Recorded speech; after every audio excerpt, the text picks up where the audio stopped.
जमीन से 480 फीट ऊंचे और 4500 साल पहले बनाए गए इस पिरामिड के अंदर ऐसा क्या रहस्य छिपा था, जिसको देखने और जानने के लिए वैज्ञानिकों को रोबोटिक कैमरा पिरामिड में भेजना पड़ा। मगर एक जगह जाकर कैमरा रुक गया, क्योंकि उसके सामने एक बड़ा सा पत्थर रुकावट बने हुए खड़ा था, मानो कह रहा हो कि बस बस अब और आगे नहीं जा सकते। खोजकर्ताओं का मानना था कि इस पत्थर की स्लैब के पीछे जरूर कुछ ऐसा होगा जो 4500 सालों से यहाँ मौजूद है।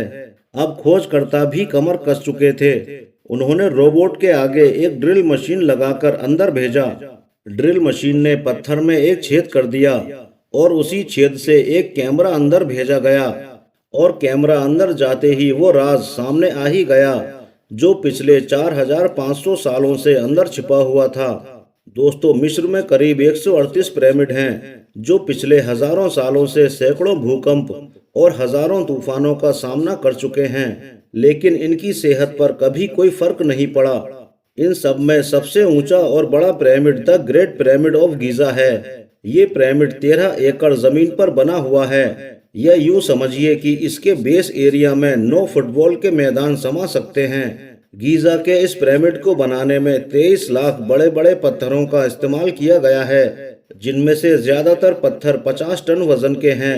अगर इस पिरामिड के वजन का अंदाजा लगाया जाए तो इस पिरामिड का वजन लगभग 60 लाख टन होता है, जो 12 बुर्ज खलीफा के वजन के बराबर है। अब सवाल यह है कि इतनी विशालकाय संरचना यानी पिरामिड को आखिर क्यों बनाया गया था, और वो भी उस दौर में जब इंसानों के पास किसी भी तरह के कोई खास हथियार और उपकरण भी मौजूद नहीं थे। उस दौर में इन पिरामिड्स को किस तरह से लेवल किया गया होगा? आखिर कैसे 50 टन वजनी पत्थरों को स्क्वायर शेप में काटा गया और बिना क्रेन के 480 फीट ऊंचाई तक कैसे पहुंचाया गया होगा? उस जमाने में इन पिरामिड्स को भूकंप के साथ साथ इनकी चारों साइड्स को एग्जैक्टली 51.5 डिग्री के पॉइंट पर किस इंजीनियरिंग के तहत सेट किया गया होगा? तो चलिए इस वीडियो में इन सारे सवालों के जवाब तलाश करते हैं। कई दशकों से अलग अलग देशों की खोजकर्ताओं की टीम इनके बनाने का तरीका जानने के लिए रिसर्च करती आई हैं कि आखिर इस पिरामिड की प्रत्येक साइड बिना कंपास के कैसे सेट की गई होगी। कई एक्सपर्ट्स का मानना है कि उस जमाने के आर्किटेक्ट्स ने सबसे पहले ऐसी जमीन तलाश की होगी जो लाखों टन वजनी पत्थरों के वजन को झेल सके। इसके अलावा कई रातों में पोलर स्टार्स, मतलब वो सितारे जिनकी मदद से अर्थ के पोल्स का पता चलता है, इन्हीं सितारों या ग्रहों की मदद से पिरामिड की हर साइड को मार्क किया गया होगा। ना कोई कंपास और ना ही कोई ऑप्टिकल इंस्ट्रूमेंट्स। इसी बेसिक टेक्निक से हजारों साल पहले इस पिरामिड की डायरेक्शन सेट की गई होंगी, और वो भी बिना किसी कमी के, यानी विदाउट जीरो एरर्स। अब बारी थी जमीन को लेवल करने की।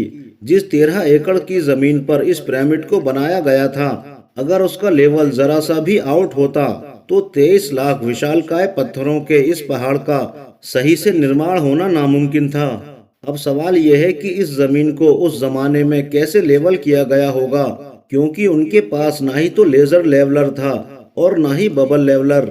इस बारे में एक्सपर्ट्स का मानना है कि कंस्ट्रक्शन साइट की चारों साइड पर गड्ढा करके उसमें पानी डाला गया होगा, और फिर एक साइड के पानी के लेवल से दूसरे साइड के पानी के लेवल को मैच किया गया होगा। जमीन का जो हिस्सा पानी के लेवल से मैच नहीं कर रहा होगा, उसको छेनी से काटकर लेवल किया गया होगा। कई एक्सपर्ट्स का मानना है कि उस दौर के कारीगरों ने इस साधारण टूल का भी इस्तेमाल किया होगा, जिसकी दोनों साइड्स पर लकड़ियां और उसके ठीक सेंटर में एक रस्सी से लट्टू की आकृति का पत्थर बंधा हुआ होता है। अगर पत्थर जमीन से टच हो गया और उसकी रस्सी ठीक सेंटर लाइन पर आ रही है, तो इसका मतलब बीच की जमीन सही लेवल की गई है। अब तक डायरेक्शन भी सेट हो चुकी थी, मार्किंग भी की जा चुकी थी और जमीन को लेवल भी कर लिया गया था। अब बारी थी निर्माण कार्य शुरू करने की, और इसके लिए लाखों टन वजनी और बड़े बड़े पत्थर चाहिए थे। और पत्थरों को समतल करने के लिए ना तो उनके पास ग्राइंडर थे और ना ही जैक हैमर्स, लेकिन फिर भी उन्होंने 50 टन वजनी पत्थर काटे भी और उनको स्क्वायर शेप भी दिया।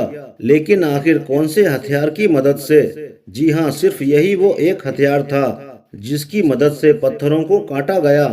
एक्सपर्ट्स का मानना है कि पिरामिड के निर्माण कार्य में इस्तेमाल होने वाली छेनी को सिर्फ कॉपर से ही नहीं बनाया गया होगा, क्योंकि वो भी ये जानते थे कि कॉपर नरम होता है और पत्थर नहीं काट सकता। इसीलिए इसमें आर्सेनिक नाम के केमिकल को भी शामिल किया गया होगा। कॉपर और आर्सेनिक को मिलाकर बनाई जाने वाली ये छेनियां लकड़ियों के हथौड़ों से पत्थरों पर ठोकी जाती होंगी और घंटों की कड़ी मेहनत के बाद बड़े बड़े पत्थर शेप में किए जाते थे। अब चूंकि ये खास किस्म का पत्थर जिसे आज लाइम स्टोन कहा जाता है, उन पत्थरों की कटाई छटाई पिरामिड के निर्माण स्थल से 250 किलोमीटर दूर टारा नाम के शहर में की गई थी। अब मसला ये था कि इन पत्थरों को गीजा तक कैसे लाया जाए। हर एक पत्थर 50 टन वजनी यानी 50,000 किलोग्राम के बराबर वजन का था, जो 3 पैसेंजर्स बसेस के बराबर होता है। और ऐसे 1000-2000 नहीं बल्कि 23 लाख पत्थर सिर्फ एक पिरामिड में इस्तेमाल होने थे। इतनी दूर और इतना भारी भरकम वजन के ट्रांसपोर्टेशन के लिए ना ही कोई जानवर काम आ सकता था और ना ही उनके पास ट्रक्स थे। एक्सपर्ट्स का मानना है कि ये काम इंसानों और नावों के जरिए किया गया था। टोरा और गीजा के बीच मौजूद नदी का फायदा उठाते हुए बड़ी बड़ी नावों या कहें तो जहाजों में पत्थरों को लादकर गीजा पहुंचाया गया था। एक्सपर्ट्स का ये भी मानना है कि ये काम इतना आसान नहीं था। जहाजों में इतने बड़े पत्थरों की लोडिंग और अनलोडिंग में एक पत्थर के लिए कम से कम 500 लोग एक साथ लगाए गए होंगे।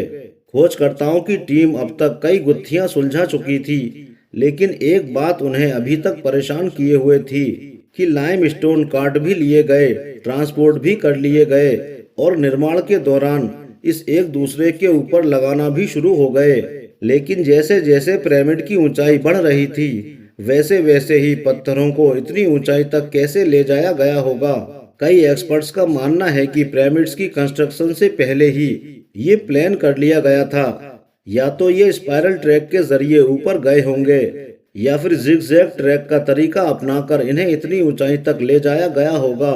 लेकिन एक बात तो तय है कि 50,000 किलोग्राम के पत्थर ऊपर की तरफ इंसानों ने ही खींच खींच कर पहुंचाए होंगे। बात सिर्फ लाखों इंसानों और छेनी हथौड़ों की मदद से इतने बड़े पत्थरों को काटने की ही नहीं थी, बल्कि इन पिरामिड्स के अंदर कंपार्टमेंट्स और उनके अंदर आने जाने के रास्ते और साथ ही पिरामिड्स में बहुत सारी छोटी छोटी सुरंगें भी बनाई गई थीं। बाकी सब तो ठीक था, लेकिन एक बात अब भी एक्सपर्ट्स को हैरान कर रही थी। वो ये थी कि पिरामिड के अंदर के कंपार्टमेंट्स में जो पत्थर इस्तेमाल किया गया था वो लाइम स्टोन नहीं बल्कि ग्रेनाइट था। ग्रेनाइट एक ऐसा स्टोन है जो डायमंड के बाद दुनिया का सबसे कठोर पत्थर है। आज के मॉडर्न जमाने में भी ग्रेनाइट को बड़े बड़े ग्राइंडर्स की मदद के बिना किसी भी तरह नहीं काटा जा सकता। तो फिर उस वक्त में इतना कठोर पत्थर कैसे काटा और तराशा गया होगा। इस गुत्थी को सुलझाने के लिए दुनिया भर से एक्सपर्ट्स भी बुलाए गए कि 4500 साल पहले मिस्र वासियों ने ग्रेनाइट जैसे कठोर पत्थर को इतनी सफाई से कैसे काटा और तराशा होगा। आखिरकार कई सालों की माथापच्ची के बाद एक्सपर्ट्स ने इस मिस्ट्री को भी सॉल्व कर ही लिया।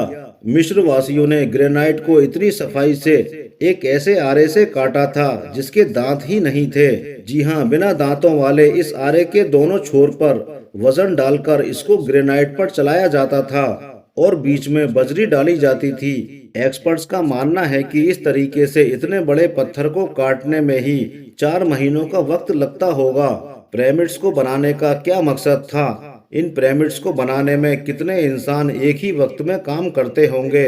और रोबोटिक कैमरा ने पिरामिड के अंदर जाकर ऐसा क्या देखा जो पिछले 4500 सालों से किसी ने भी नहीं देखा था? ये सब और इससे भी ज्यादा आप जानेंगे इस वीडियो के पार्ट 2 में, जो कि जल्दी ही आपकी सेवा में पेश किया जाएगा। दोस्तों, वीडियो कैसी लगी कमेंट्स करके जरूर बताइएगा।